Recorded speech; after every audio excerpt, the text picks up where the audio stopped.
Hello guys, Assalamu alaikum, Namaste and welcome to my channel. So in today's video we have an exciting topic for those of you who are considering applying to the University of Padova, a prestigious public university of Italy. In this video we are going to guide you about the full application process from the start till the end, that how you can apply to this university and get accepted successfully, and how you can accurately fill your application details and what documents are required by the university. So before we dive into the application process of this university, so let's talk about the university a little bit. So University of Padova is a public university of Italy. It is one of the top 2 universities of Italy, so it is highly preferable for all of the international students.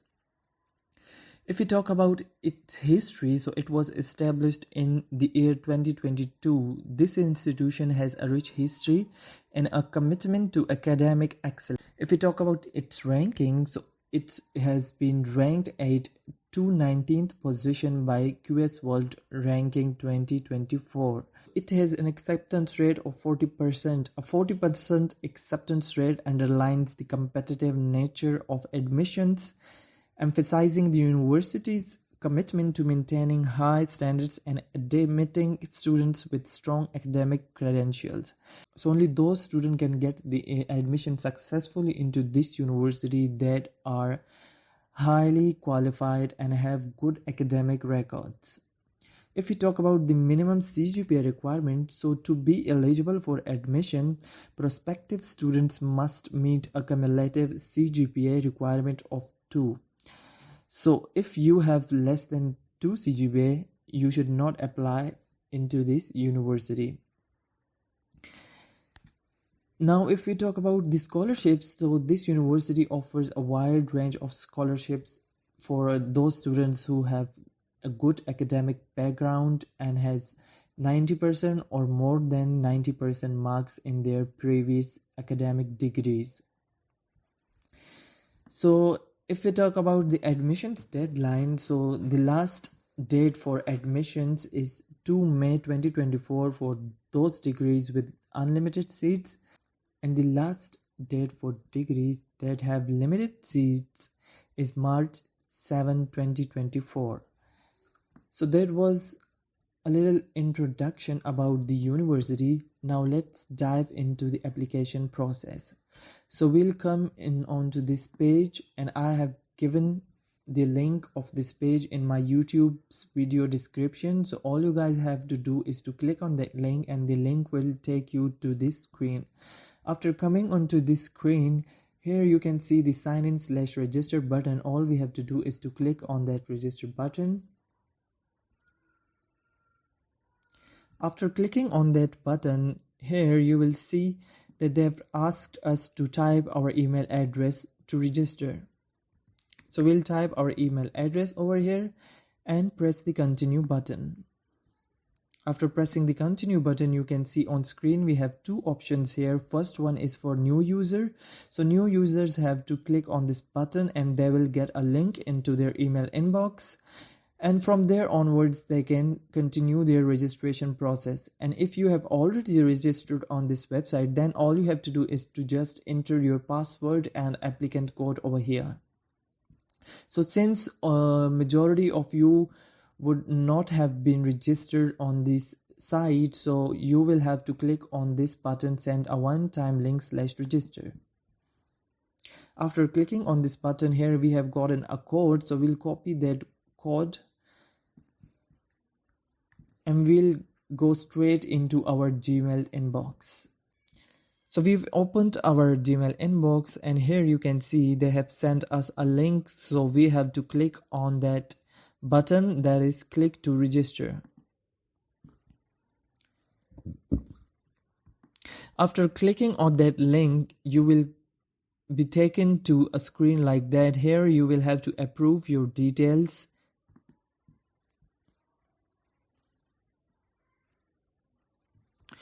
After approving your details, here we have another window where they have given us our personal details.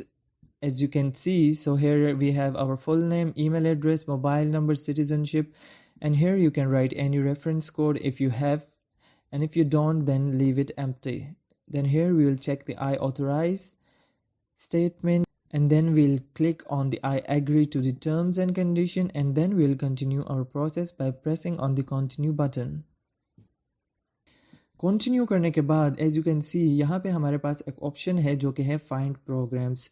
तो आपने करना है find programmes पे click. Find programmes पे click करके जो है आप अपनी मर्ज़ी का कोई भी प्रोग्राम जो है वो यहाँ से चूज़ कर सकते हो, चाहे वो बैचलर्स में हो चाहे वो मास्टर्स में हो. तो और जो है आप अपने प्रोग्राम जो है वो यहाँ से देख भी सकते हो कि इसमें आपके प्रोग्राम्स अवेलेबल है भी या नहीं भी है. तो यहाँ पे जो है आपने सबसे पहले फ़िल्टर जो है वो चूज़ करने हैं. तो उसमें अगर आप बैचलर्स के लिए अप्लाई कर रहे हो तो आप यहाँ बैचलर्स चूज़ करोगे, फिर आप एकेडमिक ईयर 2024 चूज़ करोगे, और फिर आप स्टडी लैंग्वेजेस में जो है वो आप इंग्लिश चूज़ करोगे, क्योंकि हम इटालियन में नहीं पढ़ेंगे. इंटरनेशनल स्टूडेंट्स जो है वो इंग्लिश में ही पढ़ते हैं. फिर आप यहाँ पे फाइंड प्रोग्राम्स क्लिक करोगे. फाइंड प्रोग्राम्स पे क्लिक करने के बाद हमारे पास जो है वो बैचलर्स के ऑप्शंस आ गए हैं. बैचलर्स के ऑप्शंस में हमारे पास 6 ऑप्शंस हैं, और उनमें जो एप्लीकेशंस की डेट है वो 1 में खुली हुई है अभी, और वो एंड होगी 2 फरवरी 2024 को, जो है अर्थ एंड क्लाइमेट डायनेमिक्स. तो अर्थ एंड क्लाइमेट डायनेमिक्स में अभी खुली हुई है. ये वीडियो हम बना रहे हैं 22 दिसंबर 2023 को. तो ये एडमिशन्स जो हैं खुले हुए हैं इस डिग्री के, और ये खुले रहेंगे 2 फरवरी तक. लेकिन अगर हम बाकी डिग्रीज़ की बात करें जो है कि हैं animal care, biology of human, psychological science, techniques, method and psychological science, तो इन सब के जो है वो एप्लीकेशंस ओपन होंगे 7 जनवरी से, और ख़त्म होंगे जो लास्ट डेट होगी एप्लीकेशंस की वो होगी 7 मार्च 2024. सो इन प्रोग्राम्स के लिए आप जो है 7 जनवरी से लेकर ही अप्लाई कर सकते हो. फिर अगर हम मास्टर्स डिग्री प्रोग्राम की तरफ आए तो मास्टर्स डिग्री प्रोग्राम आपने यहाँ फ़िल्टर से चूज़ करके फाइंड प्रोग्राम्स कर लेना है. तो मास्टर्स में हमारे पास काफ़ी ऑप्शंस हैं. हमारे पास 53 जो है वो प्रोग्राम्स यहाँ पे जो है शो हो गए हैं. उसमें हमारे पास काफ़ी सारे प्रोग्राम्स हैं और उनके एडमिशन्स जो है वो ओपन हैं. तो उसके लिए जो है हम अभी ही अप्लाई कर सकते हैं, और हम इस वीडियो में जो है वो अप्लाई करके आपको पूरा प्रोसेस बताएंगे कि आपने कैसे अप्लाई करना है. तो इसमें अगर हम प्रोग्राम्स की बात करें तो इसमें अकाउंटिंग भी है, इंजीनियरिंग से रिलेटेड भी है, इकनॉमिक्स से रिलेटेड भी है, बायो से रिलेटेड भी प्रोग्राम्स हैं, हमारे जो है कंप्यूटर साइंस से रिलेटेड भी है, डेटा साइंस से रिलेटेड भी है, अर्थ साइंस से रिलेटेड भी है, इंग्लिश के ऑप्शंस भी हैं हमारे पास, फिर एग्रीकल्चर से रिलेटेड भी है. तो इसमें काफ़ी सारे ऑप्शंस हैं. आप अपनी मर्ज़ी का कोई भी प्रोग्राम जो है वो यहाँ से चूज़ करके जो है आप प्रेस करोगे अप्लाई नाउ पे. तो फॉर एग्ज़ाम्पल हम यहाँ से चूज़ करते हैं इलेक्ट्रॉनिक इंजीनियरिंग, और हम यहाँ पे अप्लाई नाउ से अप्लाई करते हैं.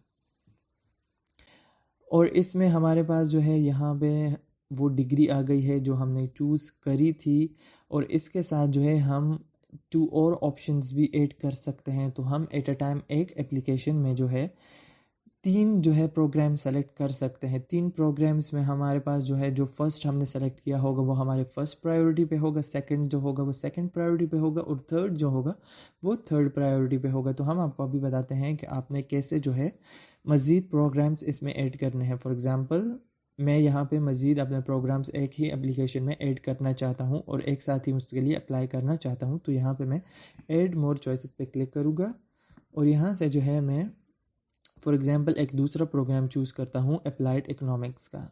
तो यहाँ पे फिर आप दोबारा अप्लाई नाउ पे क्लिक कर लेंगे. अप्लाई नाउ पे क्लिक करने के बाद जो है ये देख सकते हैं हमारे पास 2 जो है डिग्री प्रोग्राम्स आ गए हैं यहाँ पे. अब अगर हम चाहें तो हम तीसरा भी चूज़ कर सकते हैं. तो उसके लिए भी आप सेम ही प्रोसेस फॉलो करोगे, और यहाँ से हम फॉर एग्ज़ाम्पल चूज़ करते हैं एरोस्पेस इंजीनियरिंग. तो आप फिर दोबारा अप्लाई नाउ पे क्लिक करोगे. तो हमारे पास जो है हमारे 3 ऑप्शंस जो है वो पूरे हो गए हैं, और यहाँ पे आप देख सकते हैं लिखा हुआ है you have reached the limit, कि आपकी लिमिट जो है प्रोग्राम्स चूज़ करने की पूरी हो गई है. तो एक एप्लीकेशन में जो है आप एक साथ 3 प्रोग्राम्स के लिए अप्लाई कर सकते हो, और वो आप पहले वो चूज़ करोगे जिसमें आप एडमिशन करना चाहते हो, जो आपकी फ़र्स्ट प्रायोरिटी है. और फिर सेकंड वो जिसमें आप दूसरे नंबर पर एडमिशन करना चाहते हो, और तीसरे में वो जिसमें आपकी सबसे कम प्रायोरिटी है एडमिशन लेने की। फिर आप आओगे यहाँ पे दूसरे सेक्शन में जो कि है प्रोफाइल का सेक्शन। तो प्रोफाइल के सेक्शन में जो है आप यहाँ पे अपना नेम लिखोगे जो आपका फर्स्ट नेम होगा, यहाँ पे आप अपना फैमिली नेम लिखोगे जो आपका लास्ट नेम होगा। फिर यहाँ पे आप जो है नीचे अपने पासपोर्ट का नंबर लिखोगे। पासपोर्ट का नंबर लिखने के बाद आप जो है इशू डेट लिखोगे, जिस डेट को पासपोर्ट बना था। और फिर यहाँ पे आप एक्सपायरी डेट लिखोगे कि जिस डेट को आपका पासपोर्ट एक्सपायर हो रहा है। फिर आप कंट्री ऑफ इशू लिखोगे, जहाँ से आपका पासपोर्ट जो है इशू हुआ था उस कंट्री का नेम लिख लोगे। और इशूड बाय में जो है आप वो अथॉरिटी लिखोगे जिसने आपको पासपोर्ट इशू किया था। तो पाकिस्तान में जो है नादरा पासपोर्ट इशू करता है, तो आप यहाँ पे नादरा का जो है वो लिख सकते हो।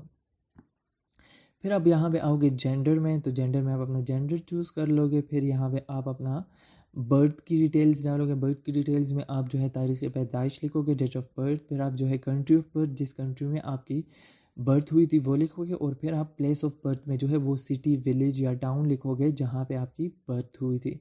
फिर आप यहाँ पे सिटीज़नशिप में आओगे, जिस कंट्री की सिटीज़नशिप है आपके पास आप वो जो है यहाँ पे लिख लोगे। अगर आपके पास 2 कंट्रीज़ की सिटीज़नशिप है तो आप फिर यहाँ पे आई हैव डबल सिटीज़नशिप्स लिख के यहाँ पे जो है वो दूसरे सिटीज़नशिप की डिटेल्स जो है वो डाल सकते हो। फिर आप आओगे नीचे कंट्री ऑफ रेजिडेंस पे। कंट्री ऑफ रेजिडेंस में आप उस कंट्री का नाम लिखोगे जिस कंट्री में आप रह रहे हो। के मतलब फॉर एग्जांपल आपके पास जो है सिटीज़नशिप पाकिस्तान की है लेकिन आप रह रहे हो दुबई या सऊदी में या किसी और कंट्री में, तो आप उस कंट्री का नाम लिखोगे जहाँ पे आप परमानेंटली रह रहे हो। अगर आप पाकिस्तान में ही रह रहे हो तो आप पाकिस्तान ही लिख लो। और एक और इम्पोर्टेंट बात है, ये फिल करते वक्त अगर आपके पास पासपोर्ट जो है वो आपका एक्सपायर हो चुका है या आपने अप्लाई करा है लेकिन अभी आपको पासपोर्ट नहीं मिला, तो आपके लिए अच्छी बात ये है कि आप यहाँ पे जो है अपना आईडी कार्ड का जो है सारा वो डेटा डाल सकते हो। आपके पास एक ये ऑप्शन भी है। अगर आपका पासपोर्ट है तो फिर आप यहाँ पे अपने पासपोर्ट का जो है वो सारा इन्फॉर्मेशन लिख लो। फिर आप आओगे नीचे please mark the correct answer that applies to you पे। तो यहाँ पे हमारे पास 4 ऑप्शंस हैं। फर्स्ट ऑप्शन हमारे पास है कि आई एम EU सिटीजन्स, नहीं हम EU के सिटीज़न नहीं हैं। फिर आपके पास है I am non EU citizen residing in Italy. तो अगर आपके पास इटली का रेजिडेंट परमिट है और आप इटली में रह रहे हो तो और आप इंटरनेशनल स्टूडेंट हो तो फिर आप यहाँ पे ये ऑप्शन चूज़ करोगे। अगर आप जो है नॉन EU सिटीज़न हो, इटली से बाहर रह रहे हो और आपके पास इटली का रेजिडेंट परमिट भी नहीं है और ना किसी और यूरोपियन कंट्री का आपके पास सिटीज़नशिप है, तो फिर आप ये चूज़ कर लोगे। तो हम अगर पाकिस्तान से अप्लाई कर रहे हैं तो हमारे लिए रेलेवेंट जो होगा वो ये थर्ड ऑप्शन होगा। फिर हम आ जाते हैं फ़ोटोग्राफ पे। तो आप यहाँ पे अपनी फॉर्मल फ़ोटोग्राफ अपलोड करोगे। फॉर्मल फ़ोटोग्राफ जो है आपकी पासपोर्ट स्टाइल में जो है वो फ़ोटोग्राफ होनी चाहिए। फ़ोटोग्राफ आपकी जो है वो JPEG फॉर्मेट में होनी चाहिए और उसका साइज़ जो है 35 × 45 मिलीमीटर होना चाहिए। तो आपका जो है ये सारे फॉलो करके जो है आप अपना फ़ोटोग्राफ जो है वो ले लोगे और वो फिर आप यहाँ पे क्लिक टू सेलेक्ट पे अपलोड करके जो है यहाँ से अपलोड कर दोगे। और यहाँ पे जो आप फ़ोटोग्राफ अपलोड करोगे वो फ़ोटोग्राफ जो है वो आपके, अगर आपको एडमिशन मिलता है और आप सक्सेसफुली जो है यूनिवर्सिटी में जाते हो तो आपके स्टूडेंट कार्ड पे वही पिक्चर होगी जो आपने यहीं पे अपलोड की होगी। वो पिक्चर आप बाद में चेंज नहीं कर सकते, तो यही पिक्चर आपकी स्टूडेंट कार्ड्स वगैरह पे होने वाली है इन फ्यूचर। तो आप ध्यान से अच्छी सी अपने फ़ोटोग्राफ यहाँ पे अपलोड करें। फ़ोटोग्राफ अपलोड करने के बाद आप आओगे नेक्स्ट सेक्शन पे जो कि है कॉन्टैक्ट्स।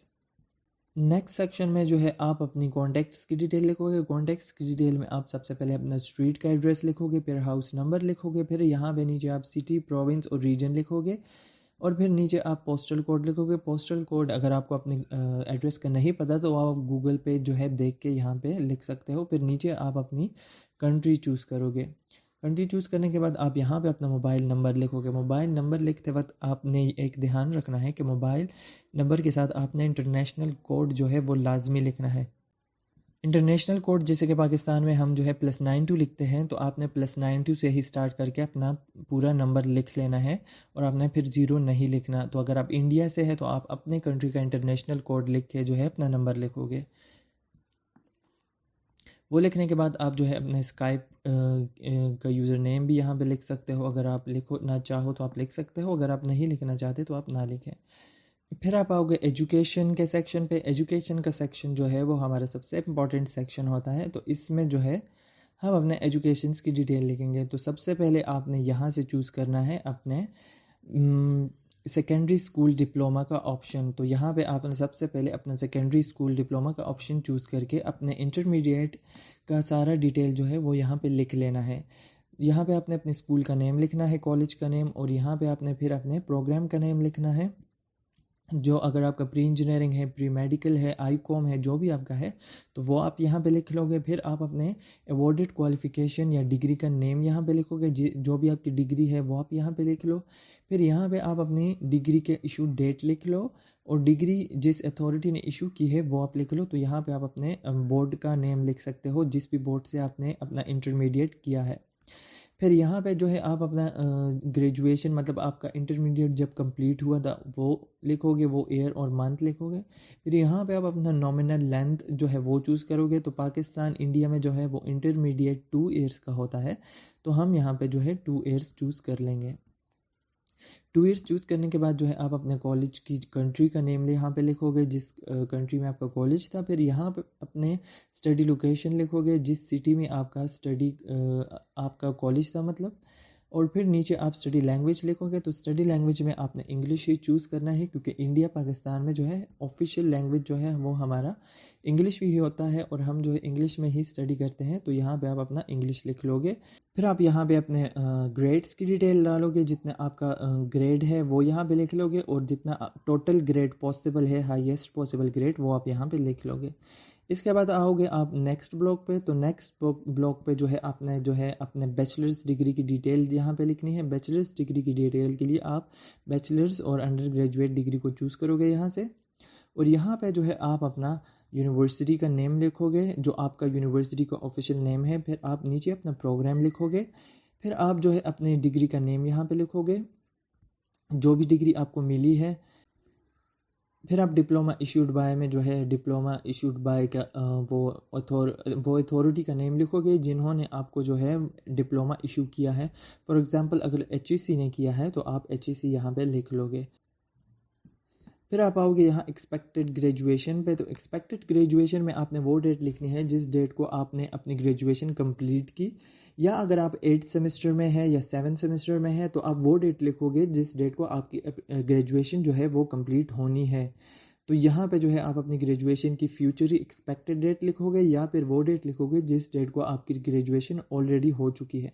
फिर नॉमिनल लेंथ में हमारा बैचलर्स जो है वो पाकिस्तान इंडिया में 4 ईयर्स का ही होता है, तो यहाँ पे हम जो है वो 4 ईयर्स चूज़ कर लेंगे।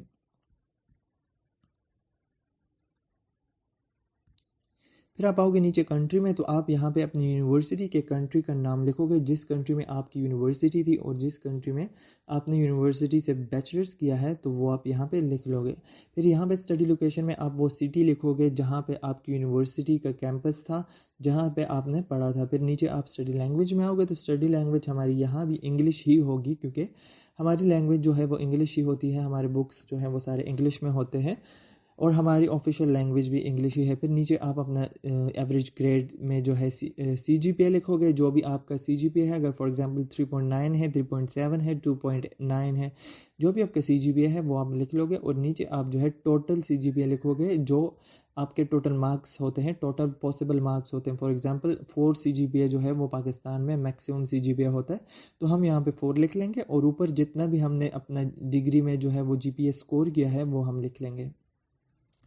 वो लिखने के बाद अगर आपके पास और कोई एक्स्ट्रा जो है वो एजुकेशन है, फॉर एग्जांपल अगर आपके पास कोई एसोसिएट डिग्री है, या फिर आपके पास जो है वो डॉक्टरल डिग्री है, तो वो आप यहाँ पे इसके बाद जो है मास्टर्स डिग्री भी आप डाल सकते हो। तो ये सारी जो है आप यहाँ पे इसी तरह से फिल कर लोगे। अगर आपके पास मास्टर्स है तो पहले आप यहाँ पे मास्टर्स चूज़ करके वो यहाँ पे जो है लिख लोगे। फिर आप आओगे नीचे, तो नीचे जो है आप अपने क्वालिफ़िकेशन कंट्री का नेम लिखोगे। तो हमारे क्वालिफ़िकेशन कंट्री का नेम जो है वो पाकिस्तान ही है तो हम यहाँ से पाकिस्तान चूज़ करेंगे। मैं लैंग्वेजेस सेक्शन में जो है आप सबसे पहले यहाँ पे अपनी नेटिव लैंग्वेज जो आपकी मादरी ज़ुबान होगी वो चूज़ करोगे। अगर आपकी मादरी ज़ुबान जो है वो उर्दू है, पश्तो है, बलोची है, सिंधी है, जो भी है वो यहाँ पे आप अपनी चूज़ कर लोगे। और अगर इसके बाद आपके पास इंग्लिश सर्टिफिकेट भी है, अगर आपने आइल्स दिया है, टॉफिल दिया है या कोई और टेस्ट दिया है, तो आप यहाँ से जो है फॉरेन लैंग्वेज में इंग्लिश चूज़ करके जो है वो नीचे अपनी प्रोफिशेंसी लिख लोगे। प्रोफिशेंसी जो है वो हमारी जो है वो आइल्स या जो टॉफिल होता है उनके सर्टिफिकेट्स पे जो है लिखी होती है। प्रोफिशेंसी मींस कि आपकी इंग्लिश जो है वो किस लेवल की है, तो ये लेवल होती है प्रोफिशेंसी की। तो अगर आपका फॉर एग्जांपल 7 बैंड है तो आपकी प्रोफिशेंसी लेवल जो है वो होगी C1। तो यहाँ से आप जो है अपने बैंड्स के अकॉर्डिंग प्रोफिशेंसी लेवल चूज़ कर लोगे, ये आपके सर्टिफिकेट पे ऑलरेडी लिखा होता है। फिर आप यहाँ पे एज अ प्रूफ जो है वो चूज़ करोगे जो भी आपने टेस्ट दिया है। फॉर एग्जांपल अगर आपने आइल्स दिया है आइल्स चूज़ कर लो, अगर आपने टॉफिल दिया है वो चूज़ कर लो, अगर आपने ऑक्सफोर्ड टेस्ट दिया है वो भी आप यहाँ पे लिख सकते हो, और उसके बाद अगर आपके पास पीटी है तो वो भी आप यहाँ पे लिख सकते हो। तो इनमें से आप जो है अपना कोई सा भी जो है वो रेलेवेंट चूज़ करके यहाँ पे आप अपना स्कोर लिख लोगे, जो भी आपका स्कोर होगा। अगर आपने आइल्स दिया है तो यहाँ पे आप अपना बैंड नंबर लिख लोगे, और अगर टॉफिल दिया है तो उसके अकॉर्डिंग अपना स्कोर लिख लोगे। वो लिखने के बाद आप यहाँ पे अपने लैंग्वेज टेस्ट की डेट डालोगे कि जिस डेट को आपने ये टेस्ट दिया था, खा हो वो आइल्स था या टॉफिल था या पीटी था, तो उसका डेट जो है वो आप यहाँ पे लिख लोगे। वो लिखने के बाद हम आ जाते हैं अपने नेक्स्ट सेक्शन पे जो है डॉक्यूमेंट्स। तो डॉक्यूमेंट्स के सेक्शन में जो है अभी हमने कुछ अपलोड नहीं किया, वो हम आगे चेकलिस्ट में देखते हैं और फिर अपलोड करते हैं। फिर आप आओगे अदर पे, तो अदर में हमारे पास सबसे पहले मेडिकल इन्फो है। अगर आपका कोई मेडिकल का इशू है या हेल्थ के कोई इश्यूज़ है और वो आप यूनिवर्सिटी से कम्युनिकेट करना चाहते हो तो वो आप यहाँ पे लिख सकते हो। फिर एडिशनल रिक्वेस्ट्स में जो है आप वो चीज़ें लिखोगे अगर आपकी कोई बात है और आप यूनिवर्सिटी को बताना चाहते हो, आपके एडमिशन से रिलेटेड वो बात है और वो रेलेवेंट है यूनिवर्सिटी के लिए, तो वो आप यहाँ पे लिख सकते हो। अगर आपकी कोई ऐसी मेडिकल जो है वो इश्यूज़ नहीं है या कोई और कम्युनिकेशन आपको यूनिवर्सिटी से नहीं करनी, तो ये दोनों आप खाली छोड़ सकते हो। फिर आप आओगे इन्फॉर्मेशन सोर्स में, तो आप इसमें कोई सा भी ऑप्शन चूज़ कर लो, जहाँ से भी आपको जो है यूनिवर्सिटी का पता चला तो आप चूज़ कर लो। फिर आप आओगे यहाँ पे स्पेशल नीड्स भी है, अगर आप स्पेशल नीड्स स्टूडेंट है तो फिर आप यहाँ पे ऑप्शन जो है वो चूज़ कर लो। और फिर इसके बाद आप आओगे चेकलिस्ट पे। तो चेकलिस्ट में जो है आपके पास सारे डॉक्यूमेंट्स की डिटेल्स हैं कि कौन कौन से डॉक्यूमेंट्स आपने यहाँ पे अपलोड करने हैं। फिर हम आ जाते हैं लेटर्स ऑफ रेफरेंस पे। तो लेटर्स ऑफ रेफरेंस जो है वो हम क्लिक करेंगे उस पर, और यहाँ पे जो है हम up to 2 letter of reference upload करेंगे। मतलब आप एक भी अपलोड कर सकते हो और आप 2 भी अपलोड कर सकते हो। इसमें जो है अगर आप 2 अपलोड करो तो वो ज़्यादा अच्छी बात होगी, उसका इम्पैक्ट जो है ज़्यादा अच्छा पड़ेगा। ये जो है हर डिग्री की अलग रिक्वायरमेंट्स होती है। अब फॉर एग्जांपल किसी डिग्री की जो है उसमें रिक्वायरमेंट्स में ये नहीं है कि आपने लेटर ऑफ रेफरेंस जो है वो सबमिट करने हैं, तो फिर आपके पास यहाँ पे ये ऑप्शन नहीं आएगा। अब चूँकि मैंने जो डिग्रीज चूज़ किए हैं उसके लिए है ऑप्शन यहाँ पे कि मैंने जो है लेटर ऑफ रेफरेंस अपलोड करने हैं, तो मैंने अपने प्रोफेसर से जो है वो लेटर ऑफ रेफरेंस लेके उनसे साइन करवा के जो है मैंने उसके ओरिजिनल लेटर ऑफ रेफरेंस जो होते हैं उनको कलर्ड स्कैन करके PDF में यहाँ पे अपलोड कर देने हैं। अपलोड मैंने कैसे करने हैं, यहाँ पे क्लिक टू सेलेक्ट डॉक्यूमेंट पर क्लिक करके अपने कंप्यूटर्स में उनको अपलोड कर दूंगा, और अपलोड करने के बाद मैं यहाँ पे ऑप्शन चूज़ करूँगा कि I have attached the letter of reference. फिर आपके पास ये ऑप्शन भी यहाँ पे है, अगर आपके पास लेटर ऑफ रेफरेंस नहीं है तो आप यहाँ पे ये ऑप्शन चूज़ कर लो कि मेरे पास लेटर ऑफ रेफरेंस नहीं है। आपका एप्लीकेशन तो सबमिट हो जाएगा लेकिन आपका जो है वो इम्प्रेशन ज़्यादा अच्छा नहीं पड़ेगा। तो यही प्रेफर्ड है कि आप लेटर ऑफ रेफरेंस जो है वो 2 या 1 यहाँ पे अपलोड कर दो अगर आपकी डिग्री की रिक्वायरमेंट है तो। फिर यहाँ पे जब आप इन ऑप्शंस को चूज़ करोगे तो उसमें टिक आ जाएगा कि मतलब ये जो है मैंने ऑप्शन जो है वो फिल कर लिया है। फिर आपके पास जो ये रेड मार्क्स बने हुए, रेड मार्क्स का मतलब है कि ये अगर आप सबमिट नहीं करोगे या इसमें आप ऑप्शन जो है वो चूज़ नहीं करोगे, इसको आप फुलफ़िल नहीं करोगे इस रिक्वायरमेंट को, तो आपका जो है वो एप्लीकेशन सबमिट होगा ही नहीं। जब एप्लीकेशन सबमिट होगा ही नहीं तो आपके एप्लीकेशन फिल करने का कोई फ़ायदा ही नहीं है। तो जिन भी चेकलिस्ट में जिन भी चीज़ों के साथ ये रेड साइन बना हुआ है तो वो आपने लाजमी करना है। फिर यहाँ पे एक येलो भी है। येलो का मतलब है कि अगर आप ये अपलोड करो या ना अपलोड करो तो आप फिर भी जो है वो अपना एप्लीकेशन सबमिट कर सकते हो, ये कोई ज़रूरी नहीं है। अगर आप अपलोड करो अच्छी बात है, अगर ना अपलोड करो तो फिर भी कोई बात नहीं। फिर आप आ जाओगे फाइनल बैचलर्स डिग्री डिप्लोमा में। तो फाइनल बैचलर्स डिग्री डिप्लोमा में आप अपना बैचलर का सर्टिफिकेट यहाँ नीचे अपलोड करके ऊपर जो है आप चूज़ कर लोगे ऑप्शन कि I have attached my final bachelors degree.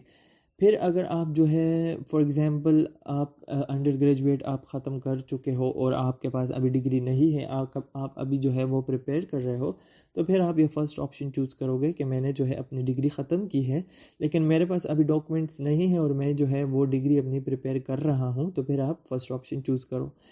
और अगर आपके पास जो है वो प्रोविजनल सर्टिफिकेट है तो फिर आप यहाँ से सेकंड ऑप्शन चूज़ करो कि मैंने जो है अपनी डिग्री ख़त्म की है और मेरे पास प्रोविजनल सर्टिफिकेट है, अभी मेरे पास ओरिजिनल नहीं है।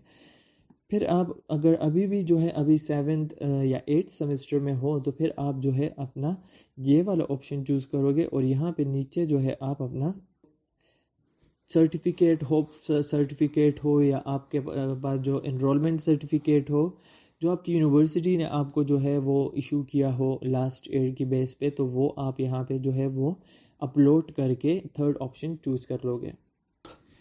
अब यहाँ पे आप देख सकते हैं कुछ इन्फॉर्मेशन दी हुई है इन लोगों ने। जो लिमिटेड एक्सेस डिग्री प्रोग्राम्स हैं उसके लिए जो है आपने फाइनल प्रूफ ऑफ ग्रेजुएशन जो है वो 1 अगस्त से जो है पहले प्रोवाइड करना है।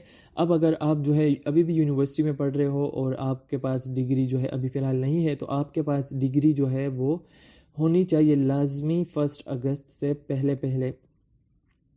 फिर आप आते हो ओपन एक्सेस डिग्री प्रोग्राम्स में। तो ओपन एक्सेस डिग्री प्रोग्राम में आप जो है 1 अक्टूबर से पहले आपके पास जो है प्रूफ ऑफ ग्रेजुएशन वो लाजमी होनी चाहिए।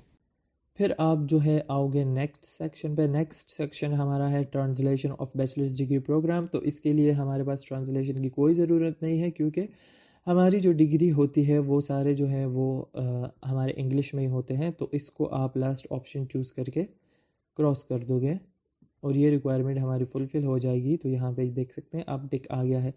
फिर आप आओगे पासपोर्ट पे। तो पासपोर्ट में जो है आपने अपने पासपोर्ट की कलर्ड स्कैंड कॉपी जो है ओरिजिनल वो आपने यहाँ पे अपलोड करनी है। वो अपलोड करने के बाद आप जो है नीचे ऑप्शन चूज़ करोगे कि मैंने अटैच कर लिया है अपना पासपोर्ट, तो आप लास्ट ऑप्शन यहाँ पे चूज़ कर लोगे। अगर आपके पास पासपोर्ट नहीं है तो आप यहाँ पे अपना आईडी कार्ड जो है वो अपलोड करके ये सेकंड लास्ट ऑप्शन चूज़ कर लोगे कि मैंने जो है अपना आईडी कार्ड अपलोड किया है। और अगर आपका पासपोर्ट एक्सपायर हो चुका है तो फिर आप अपना एक्सपायर्ड पासपोर्ट यहाँ पे अपलोड कर दोगे। लेकिन आपके पास जो है वो पासपोर्ट जल्द से जल्द जो है वो आना चाहिए। अगर आपका पासपोर्ट जो है वो नहीं आता अनकरीब तो आपका एप्लीकेशन जो है वो एक्सेप्ट होगा ही नहीं। तो आपको जो है अगर आप आईडी कार्ड या एक्सपायर्ड पासपोर्ट भी अपलोड करते हो तो उसी टाइम ही आपको जो है वो न्यू पासपोर्ट के लिए अप्लाई करना होना चाहिए लाजमी। फिर आप आओगे नेक्स्ट डॉक्यूमेंट पे जो है हमारा सीवी। तो यहाँ पे आप जो है अपनी सीवी जो है वो अपलोड कर दोगे और वो अपलोड करने के बाद आप यहाँ से ऑप्शन चूज़ करोगे कि मैंने जो है अपनी सीवी अपलोड कर दी। और सीवी आपकी जो है वो यूरो पास फॉर्मेट में होनी चाहिए लाजमी। फिर आप एप्लीकेशन फ़ी पे आओगे। तो एप्लीकेशन फ़ी जो है ये आप बाकी डॉक्यूमेंट्स अपलोड करके जो है वो लास्ट में सबमिट करोगे। तो अभी फ़िलहाल हम इसको छोड़ देते हैं। 30 यूरोज़ की यहाँ पे एप्लीकेशन फ़ी है। अब हम आते हैं नेक्स्ट डॉक्यूमेंट पे जो है proof of English language proficiency. तो proof of English language proficiency में हमने इंग्लिश लैंग्वेज का प्रूफ अपलोड करना है। अगर हमने कोई टेस्ट दिया है और आइल्स वगैरह टॉफिल वगैरह और हमारे पास सर्टिफिकेट है तो वो हम यहाँ अपलोड करके ऊपर ऑप्शन चूज़ करेंगे सेकंड लास्ट वाला कि I have attached sufficient proof. फिर आप अगर टेस्ट दे चुके हो, आप अपने रिज़ल्ट का वेट कर रहे हो या आपका सर्टिफिकेट अभी नहीं आया, तो फिर आप जो है ये सेकंड ऑप्शन चूज़ करोगे कि मैंने टेस्ट दिया हुआ है और मैं रिज़ल्ट का वेट कर रहा हूँ। और अगर आपके पास इंग्लिश लैंग्वेज प्रोफिशिएंसी सर्टिफिकेट है जो आपने यूनिवर्सिटी या कॉलेज से लिया है तो वो भी आप यहाँ पे अपलोड कर सकते हो। और फिर आप ऑप्शन चूज़ करोगे लास्ट वाला कि मुझे लैंग्वेज टेस्ट की ज़रूरत नहीं है क्योंकि मेरी डिग्री जो थी वो इंग्लिश में ही थी। फिर आप आओगे नेक्स्ट सेक्शन पे जो कि है हमारा टेम्प्रेरी रेजिडेंट परमिट। तो ये हमारे लिए जो है वो अपलोड करने की कोई ज़रूरत नहीं है क्योंकि हमारे पास रेजिडेंट परमिट है ही नहीं। तो हम यहाँ पे जो है ये ऑप्शन चूज़ करेंगे कि हम नॉन EU सिटीज़न हैं और हम इटली से बाहर रह रहे हैं, तो हमारे पास इसलिए रेजिडेंट परमिट है ही नहीं। वो चूज़ करने के बाद आप इसको यहाँ से क्रॉस कर लोगे। फिर आप आओगे मोटिवेशन लेटर पे, तो यहाँ पे आप जो है अपना मोटिवेशन लेटर नीचे अपलोड कर दोगे। मोटिवेशन लेटर अपलोड करने के बाद आप यहाँ पे ऑप्शन चूज़ करोगे कि मैंने अपना मोटिवेशन लेटर अपलोड कर दिया है, और फिर आप ऊपर से क्रॉस कर दोगे। फिर आप आओगे नीचे ट्रांसक्रिप्ट रिकॉर्ड्स पे, तो यहाँ पे जो है आप अपनी ट्रांसक्रिप्ट नीचे अपलोड करोगे। ट्रांसक्रिप्ट अपलोड करने के बाद जो है आप ये सेकंड ऑप्शन चूज़ करोगे कि मैंने अपने ट्रांसक्रिप्ट अपलोड कर दिए हैं। फिर आप आओगे नीचे legalisation of bachelor's degree documentation पे, तो अभी इसकी आपको ज़रूरत नहीं है, ये आगे चल के जो है एक्सेप्टेंस के बाद आप जो है वो कर सकते हो, तो इसको आप ऐसे ही छोड़ दें। यहाँ पे अगर GMAT या GRE दिया हुआ है तो उसका स्कोर जो उसका जो सर्टिफिकेट है या जो भी है वो आप यहाँ पे अपलोड करके यहाँ पे जो है वो ऑप्शन चूज़ करोगे कि मैंने अपना ऑफिशियल GMAT और GRE स्कोर जो है वो अटैच कर दिया है। और अगर आपके पास कोई स्क्रीनशॉट है फ़ोन का या कंप्यूटर का जिसमें आपका स्कोर लिखा हुआ आ रहा है, तो आप फिर वो जो है यहाँ अपलोड करके यहाँ पे सेकंड ऑप्शन चूज़ करोगे। और अगर आपके पास ना GMAT है ना GRE है, तो आप फिर यहाँ से फर्स्ट ऑप्शन चूज़ करके क्रॉस कर लोगे ऊपर। फिर आपने यहाँ से जो है अपना एप्लीकेशन फ़ी जो है वो सबमिट करना है। एप्लीकेशन फ़ी आप कैसे सबमिट करोगे? एप्लीकेशन फ़ी सबमिट करने के लिए आप आओगे इनबॉक्स में। इनबॉक्स में आपके पास एक लिंक गिवन होगा, लिंक पे आप क्लिक करोगे और वहाँ से आप जो है अपनी एप्लीकेशन फ़ी सबमिट करोगे। एप्लीकेशन फ़ी जो है वो आप तभी सबमिट करोगे जब आपके पास जो है वो इंटरनेशनल पेमेंट्स का ऑप्शन होगा। तो आप जो है गूगल से जो है वो ऐप्स हैं हमारे पास कुछ, फॉर एग्जांपल नया पे, सदा पे, वो आप डाउनलोड करके उसके थ्रू जो है आप इंटरनेशनल पेमेंट्स कर सकते हो। तो उसके थ्रू आप जो है वो इजीली अपना जो है एप्लीकेशन फ़ी है, आप जो भी मज़ीद अगर आपके कोई एनरोलमेंट फ़ीस हो फ्यूचर में या दूसरे किसी आपके जो है एप्लीकेशंस हो उनमें कोई फ़ी हो, तो वो आप जो है वो उनसे भी जो है पे करवा सकते हो। और फिर आप जो है अपने बैंक से जो है वो इंटरनेशनल ट्रांजैक्शंस जो है वो इनेबल करवा के जो है अपने बैंक से जो है वीज़ा कार्ड से जो है या मास्टर कार्ड से आप उससे भी जो है अपनी पेमेंट कर सकते हो।